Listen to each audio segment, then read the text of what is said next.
Hello students, BCom third year money and financial systems में आज हमारा टॉपिक है role and functions of financial intermediaries, यानी कि वित्तीय मध्यस्थों की भूमिका व कार्य।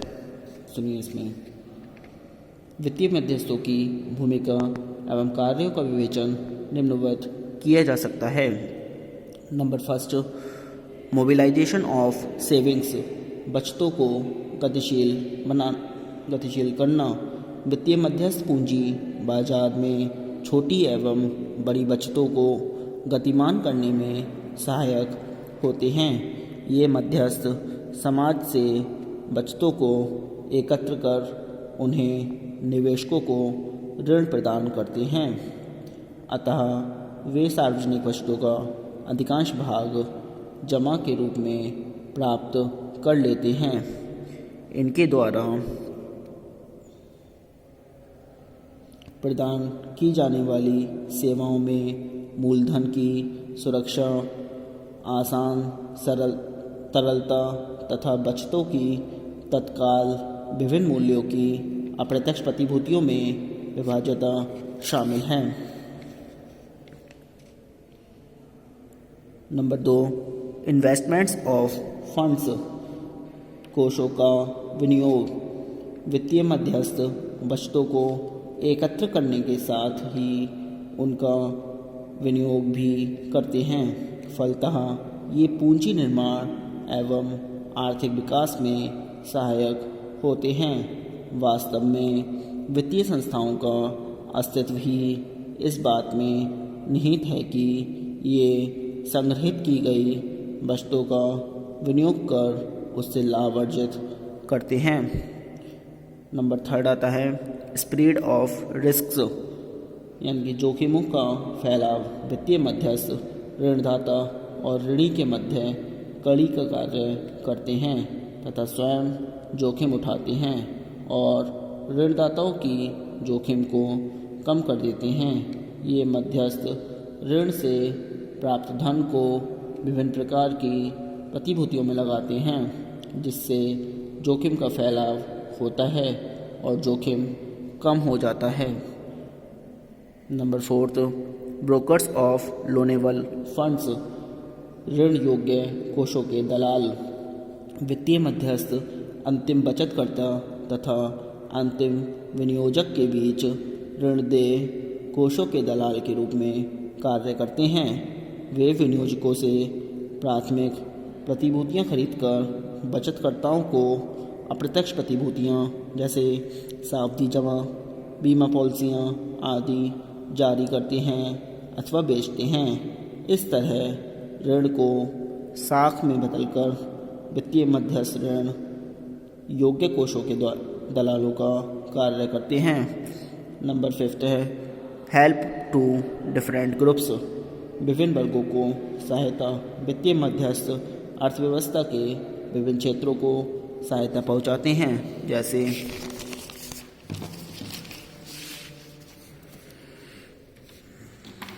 नंबर 1 है हेल्प टू बिजनेस सेक्टर, यानी कि व्यवसाय क्षेत्र को सहायता। वित्तीय मध्यस्थ बॉन्ड्स, शेयर्स व ऋण पत्रों आदि को खरीदकर गैर वित्तीय व्यवसाय क्षेत्र की सहायता करते हैं। इससे गैर वित्तीय व्यवसाय क्षेत्र का विकास होता है। नंबर 2, हेल्प टू गवर्नमेंट, सरकार को सहायता।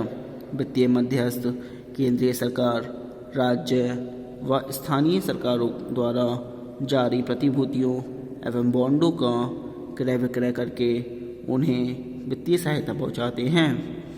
नंबर 3, हेल्प टू हाउसहोल्ड्स, परिवारों को सहायता। परिवार समूह अपने अतिरिक्त कोषों का लाभदायक प्रयोग करने के लिए उपभोक्ता साख ऋण, बंधक ऋण आदि प्राप्त करने के लिए वित्तीय मध्यस्थों पर ही निर्भर करते हैं। फलस्वरूप वे जनसाधारण में बचत और विनियोग करने की आदतों को बढ़ावा देते हैं। नंबर 3 हो गया। नंबर 6 है आता है creation of new assets and liabilities, यानी कि नवीन परिस्थितियों एवं देयताओं का सृजन। सभी वित्तीय मध्यस्थ वित्तीय परिसंपत्तियों का सृजन करते हैं। बैंक प्राथमिक प्रतिभूतियों को क्रय कर मुद्रा का निर्माण करते हैं। अन्य मध्यस्थ मुद्रा जमा करने के समय गैर मौद्रिक अप्रत्यक्ष संपत्तियों का विभिन्न रूपों में सृजन करते हैं।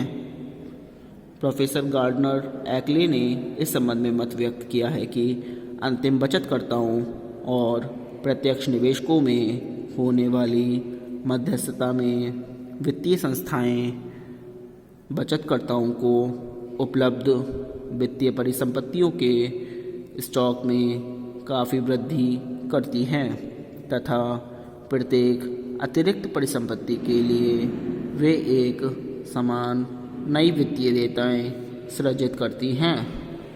चूँकि वित्तीय संस्थाएं एक दूसरे की देयताओं को अपनाती हैं, अतः वे परिसंपत्तियों और देयताओं की वृद्धि का सृजन करती हैं। नंबर 7 प्रोवाइड लिक्विडिटी, यानी कि तरलता प्रदान करना। जब वित्तीय मध्यस्थ एक परिसंपत्ति को मुद्रा के रूप में उसके मूल्य को कम किए बिना सरलता और शीघ्रता से नकदी में बदलते हैं तो वे तरलता प्रदान करते हैं। ये वित्तीय मध्यस्थ ग्राहकों की प्रतिभूतियों को नकदी में बदलने को तत्पर रहते हैं। इस तरह वे तरलता उपलब्ध कराते हैं। Number 8 benefit to lenders and financial institution, ऋणदाता और वित्तीय संस्था को लाभ। सुनिए इसमें, वित्तीय संस्थाएं वित्तीय मध्यस्थ का कार्य करती हैं। जब बचतकर्ता अपना कोष वित्तीय संस्थाओं में जमा करते हैं तब उन्हें ब्याज के रूप में आय प्राप्त होती है। पुनः जब वित्तीय संस्थाओं द्वारा अंतिम उधारकर्ता को उधार दिया जाता है तो उन्हें लाभ प्राप्त होता है। दोनों पक्षों के ब्याज की दर में जो अंतर होता है वह वित्तीय संस्था का लाभ होता है। Number 9 stability in capital market, पूंजी बाजार में स्थिरता। वित्तीय मध्यस्थ ऐसी अनेक परिसंपत्तियों एवं देयताओं का लेन देन करते हैं जिनका अधिकांश कारोबार पूंजी बाजार में होता है।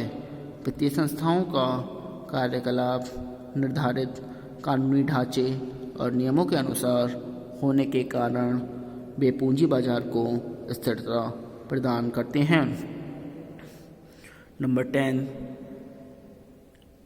इकोनॉमीज ऑफ लार्ज स्केल, यानी कि बड़े पैमाने की बचतें। वित्तीय मध्यस्थ अंतिम उधारदाताओं तथा उधार प्राप्तकर्ताओं के साथ बड़े पैमाने का लेन देन करते हैं। साथ ही इन्हें विशाल वित्तीय परिसंपत्तियों का लेन देन करने में विशेषज्ञता प्राप्त होती है। फलतः उन्हें प्रतिभूतियों को क्रय करने एवं बेचने की कम लागतें आती हैं। इसके अतिरिक्त ये विशेषज्ञ स्टाफ और आधुनिक यंत्रों एवं उपकरणों का प्रयोग करते हैं जिसके फलस्वरूप कोषों के हस्तांतरण में उत्पादकता बढ़ जाती है। Number 11 helpful in lowering interest rates, ब्याज दर कम करने में सहायक। विनियोग मुख्यतः ब्याज की दर पर निर्भर करता है। ब्याज की दर जितनी कम होगी विनियोग उतना ही अधिक होगा। वित्तीय मध्यस्थों के बीच प्राथमिक प्रतिभूतियों के लिए प्रतिस्पर्धा होने से इनकी कीमतों में वृद्धि हो जाती है। फलस्वरूप ब्याज की दर गिर जाती है। प्रतिभूतियों बॉन्डों की कीमत तथा प्राप्त ब्याज की दर में विपरीत संबंध होता है, अर्थात बॉन्डों का मूल्य ऊंचा होगा, तो इसका अर्थ यह होगा कि ब्याज की दर कम होगी। इसके विपरीत यदि बॉन्डों का मूल्य कम होगा तो ब्याज की दर ऊंची होगी। इसके अतिरिक्त जब लोग अपने नकद धारणाओं को वित्तीय संस्थाओं में रखते हैं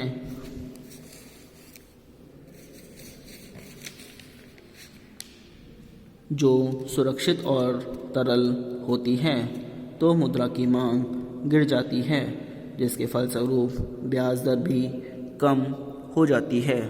नंबर 12, इकोनॉमिक ग्रोथ यानी कि आर्थिक विकास। इसके बारे में सुनिए।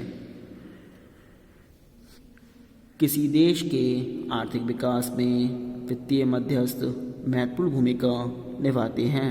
वित्तीय मध्यस्थों की सकारात्मक गतिविधियों से देश में बचत और पूंजी निर्माण की दर में वृद्धि होती है तथा निवेशकों को प्रोत्साहन मिलता है।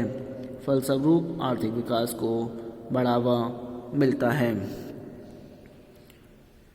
इसके अतिरिक्त जब अर्थव्यवस्था का विकास होता है तो गैर मौद्रिक क्षेत्र धीरे धीरे मौद्रिक क्षेत्र में रूपांतरित हो जाता है।